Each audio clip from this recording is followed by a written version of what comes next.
That little section of old dilapidated stores looks like the Old West.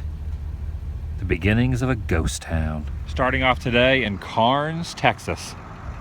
The water tower designates it Karnes City, but in reality, it's just a quaint, small little town. The old motor company building also has one of those 1970-esque loan signs. The police station is directly downtown next to another loan shop. And between the pharmacy and the market is the Chamber of Commerce. Welcome everyone, Adam the Woo here. There is no McDonald's, no Starbucks, no Dunkin' Donuts anywhere around this area. I gotta figure something else out. I need coffee. The snow cone place across the street looks incredible. They're not open and they don't have caffeine, but I think the Mercantile just might.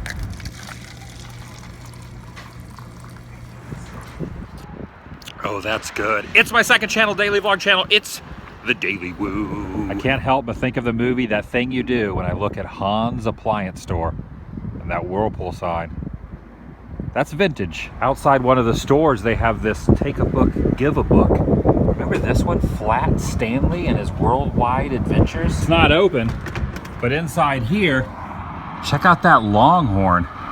And then up on the wall are a couple others.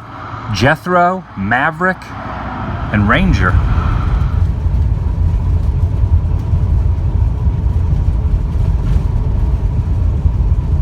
You don't want to walk around barefoot out here. Look at these thorns and check out this relic.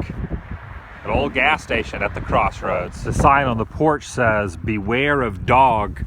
I'm really hoping there is no dog. Odds are pretty good the well has run dry on these gas pumps, judging by this gas container here that is sitting empty.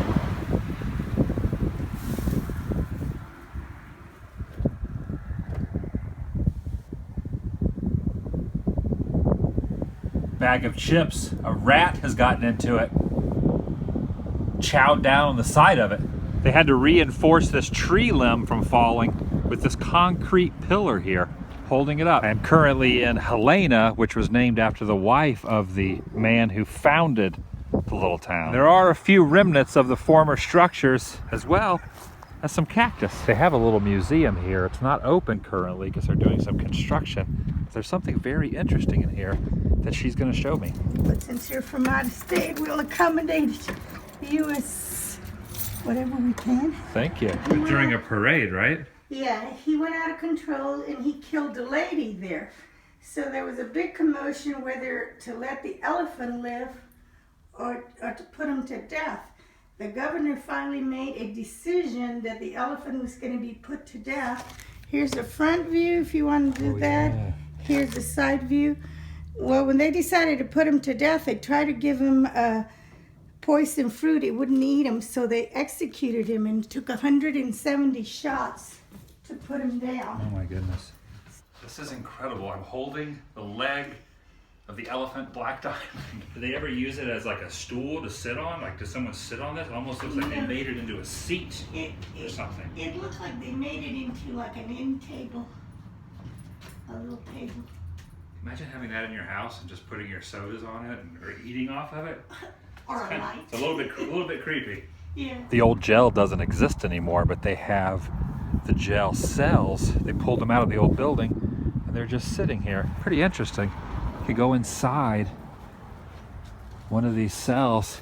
You really can't escape this. This is heavy duty. This is the old courthouse and you can see they're doing quite a bit of work inside here. Fixing it up, bringing it back to its former glory. This place is given the nickname the toughest town on earth. It used to get pretty rowdy here. The story of the elephant is an interesting one. He was being paraded down a route and he ended up kind of losing control and killed a woman. And at first they thought he just went a little bit out of his mind, when later on, after they slaughtered him, they realized that he had a problem with his teeth and he was in a lot of pain. Just another story of one of the many elephants who have been put to death for reasons like that. The sign says dead end, but there's something down here I want to show you. This is the Ruckman House, built in 1878. He was one of the co-founders of Helena. And there's the house back then. And there it is now.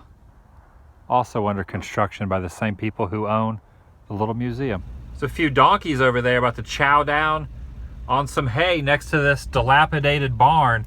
The interesting story about this town and why there's not much left here has to do with it being a former rowdy place. There was a very prominent railroad official whose son got killed here in town. And when he showed back up and asked the locals, "Who killed my son?" no one would tell him. And he said, "If you will not tell me, I am going to kill this town." So when it came time for the new railroad to come through this area, it did not come through Helena.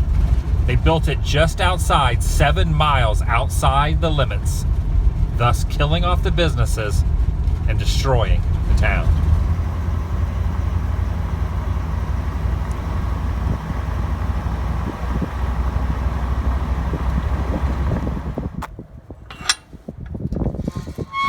Some of the original town folk are buried here in the cemetery. Some of the dates on these are incredible. 1884.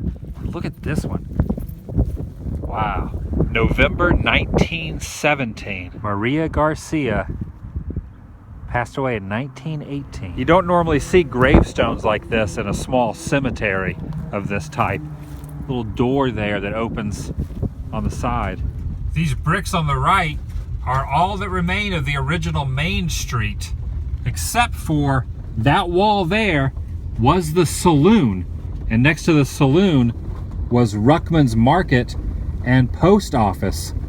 The original founder was also the postmaster, and that marker signifies the spot.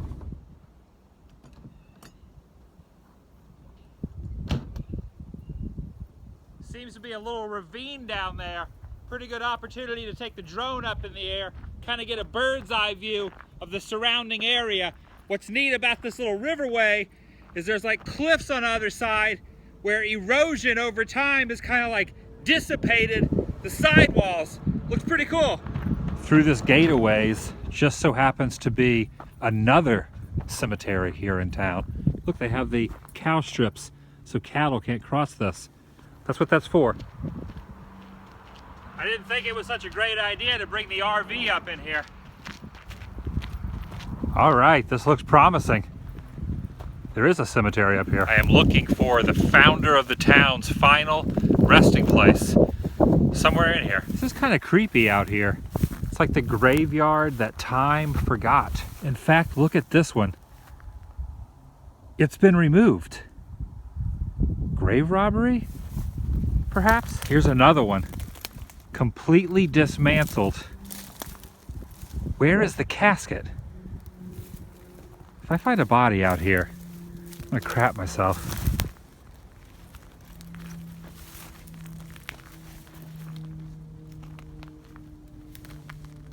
I've been to some unmaintained cemeteries in my day, but nothing like this. This entire plot completely grown over. You can barely even see the headstones through the foliage.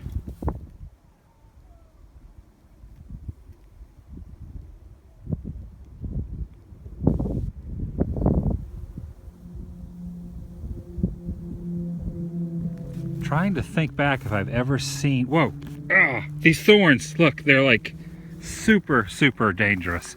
I'm trying to think back if I've ever seen a cemetery like this, just completely grown over in every possible aspect. I am having a very, very hard time locating what I'm looking for. Thomas Ruckman, the founder and postmaster, is supposedly buried out here, but I can't find him. The headstone dates are all around the same time frame, but I just cannot hunt down where he's laid to rest. His headstone could have easily been stolen, demolished, grown over. It's really hard to say. In fact, some of them that have fallen over are almost completely covered in debris and leaves. Do you see it from up there, bird? Do you see it? Keep an eye out. Give me a shout if you notice anything. Well, after a couple hours of searching, I have formulated the idea in my mind that his marker, where his grave is, no longer exists. I guess that railroad tycoon who said he was going to kill the town really got his wish. Very little left. I felt something biting my leg, so I took my pants off. Look at this freaking thing. This is like a killer ant. Right there, all balled up. Look at that guy. My gosh. You painful little bugger. You suck. Vlog over.